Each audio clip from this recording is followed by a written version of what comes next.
महिलांनी नेतृत्वासाठी पुढे यावे. संघटनातूनच समाज परिवर्तन. विद्या तावडे. कलिवडे येथे 82 महिलांचा उत्स्फूर्त सहभाग.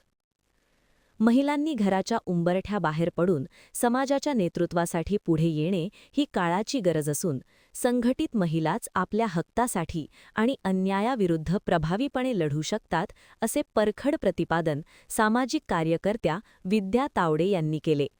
कलिवडे येथील विद्यामंदिर शाळेच्या सभागृहात 15 मार्च 2026 रोजी ग्रामपंचायत कलिवडे, कोकण विकास संस्था आणि दिशा सामाजिक संस्था यांच्या संयुक्त विद्यमाने प्रशिक्षण व नेतृत्व विकास या उद्देशाने भव्य महिला मेळावा पार पडला.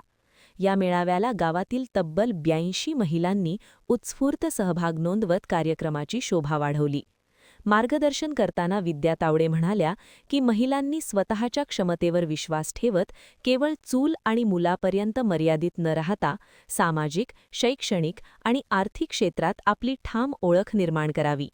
महिलांमध्ये असलेल्या उपजत क्षमतेची जाणीव ठेवून त्यांनी परस्परांना साथ देत आत्मनिर्भरतेकडे वाटचाल करावी, असे आवाहन त्यांनी केले.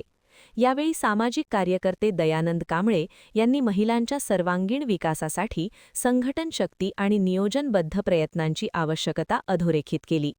तर तन्वी सुहास तावडे यांनी छत्रपती शिवाजी महाराज यांच्या जीवनकार्यावर आधारित प्रेरणादायी विचार मांडले.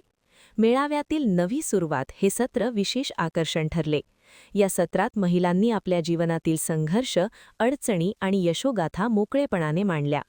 एकमेकींच्या अनुभवातून प्रेरणा घेत अन्यायाविरुद्ध आवाज उठवण्याची आणि निर्णयक्षम बनण्याची गरज अधोरेखित झाली. कार्यक्रमाच्या अध्यक्षस्थानी सरपंच अस्मिता कदम होत्या.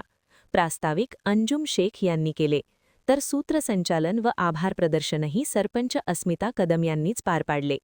महान कार्य न्यूजसाठी प्रकाश ऐनापुरे, चंदगड.